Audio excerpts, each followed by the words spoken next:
इस वक्फ कानून को लेकर और सुप्रीम कोर्ट में हो रही सुनवाई को लेकर कुछ बयान सामने आया, वो बयान भी आपको सुनाते हैं। देखिए, हमारा ऐसा कहना है कि वक्फ एक्ट 1995 के बहुत सारे ऐसे प्रोविजंस हैं जो ड्रैकोनियन हैं, जिसको पूर्णतः खत्म होना चाहिए। और एक दो तरह की सिचुएशन है। सबसे पहली सिचुएशन ये है कि जो आज एक बैच ऑफ पिटिशंस लगाई गई हैं जिसमें वक्फ एक्ट को चुनौती दी गई है, अमेंडमेंट एक्ट को। तो अगर एक ऐसी सिचुएशन बनती, क्योंकि उसमें उन्होंने स्टे की भी बात कही है, तो अगर स्टे की बात कही है तो जो पहले के प्रोविजंस हैं वो लागू हो जाएंगे। तो हमने कहा है कि वो प्रोविजंस को भी स्टे करना चाहिए, क्योंकि वो सारे प्रोविजंस भी ड्रैकोनियन है। Point number 1। पॉइंट नंबर 2, वक्फ एक्ट 1995 में ड्रैकोनियन प्रोविजंस अभी भी हैं जो अमेंडमेंट एक्सरसाइज से रह गए, उसको भी हमने चुनौती दी है। फॉर एग्जांपल, जो पर्सन एग्रीव्ड शब्द यूज है, जिसमें नॉन मुस्लिम्स भी आते हैं और उनको ये ऑब्लिगेशन है कि उसको वक्फ ट्राइब्यूनल में चैलेंज करें, उनकी जमीन अगर चली गई है, उसको हमने चैलेंज किया है।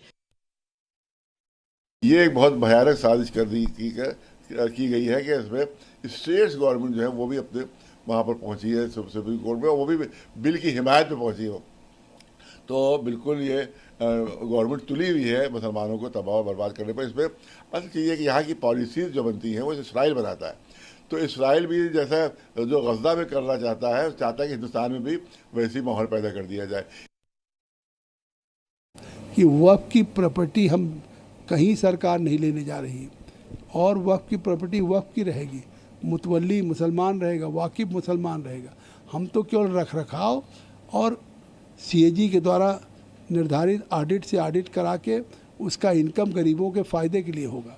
तो अब इससे साफ है कि अगर ये सरकार बेहतरी के लिए कानून लाई है तो आप आंदोलन कर रहे हैं, सुप्रीम कोर्ट पे आपको भरोसा नहीं है। जो नया कानून बनाया है ये संविधान विरोधी है।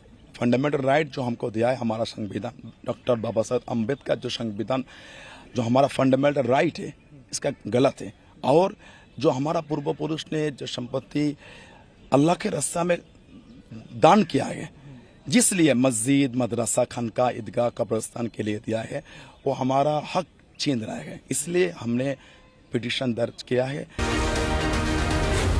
जी न्यूज़।